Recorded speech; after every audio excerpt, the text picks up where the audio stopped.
Sejarah menceritakan cabaran dan jerih perit yang dialami Nabi Muhammad SAW sebelum dilantik menjadi Rasul. Antara peristiwa penting dalam sejarah kenabian baginda adalah ketika turunnya wahyu pertama di Gua Hira. Wartawan Syaril Sarapudin berkesempatan mendaki Jabal Nur bagi melihat sendiri kesan sejarah terpenting umat Islam sepanjang zaman. Ikuti laporan beliau. Jabal Nur sentiasa menjadi tumpuan umat Islam yang mengunjungi kota suci Mekah pada musim haji atau ketika mengerjakan umrah.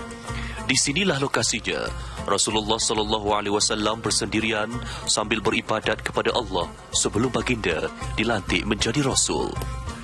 Perjalanan penuh cabaran dengan laluan curam yang perlu ditempuhi menginsafkan kami kru RTM tentang kepayahan yang dilalui baginda pada zaman tersebut.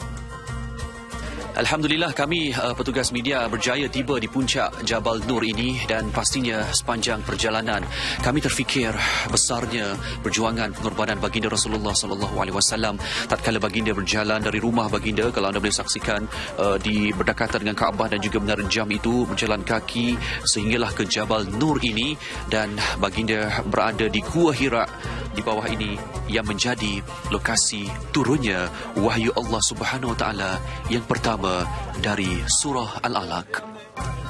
Paling mengujakan kami tatkala waktu subuh kami dapat mendengar azan berkumandang dari setiap penjuru kota Mekah.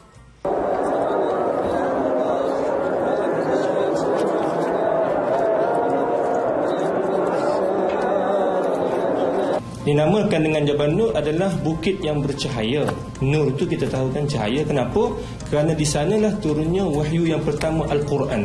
Yang mana Al-Quran itu adalah satu sinar cahaya kepada sekalian alam. Bukan hanya pada masa tersebut, tetapi sehingga akhir zaman. Jabal Nur berketinggian 281 meter dari permukaan tanah. Jarak perjalanannya dari kaki bukit hingga ke puncaknya adalah kira-kira 565 meter. Falsafah di sebalik peristiwa apabila Rasulullah mengasingkan diri adalah bagi menyucikan diri dan menjauhi daripada pelbagai pengaruh dan gangguan yang tidak baik. Apabila seseorang ingin menjadi muraqabah ataupun ingin mendekatkan diri kepada Allah Subhanahu Wa Taala, dia secara tidak langsung dia perlu mengasingkan diri daripada rumah tangga dia. Di mana Nabi SAW meninggalkan rumah tangga, mengasingkan diri, barulah Allah SWT turunkan wahyu ataupun beri pengajaran kepada beliau. Yang pasti, kesan tinggalan sejarah di Gua Hira bukan bererti tempat itu perlu dibiarkan menjadi ruang kepada aktiviti berunsur khurafat. Kemuliaannya sebagai satu kawasan yang pernah menjadi saksi kerasulan Nabi Muhammad ini wajar dipelihara dan dihormati sepanjang masa.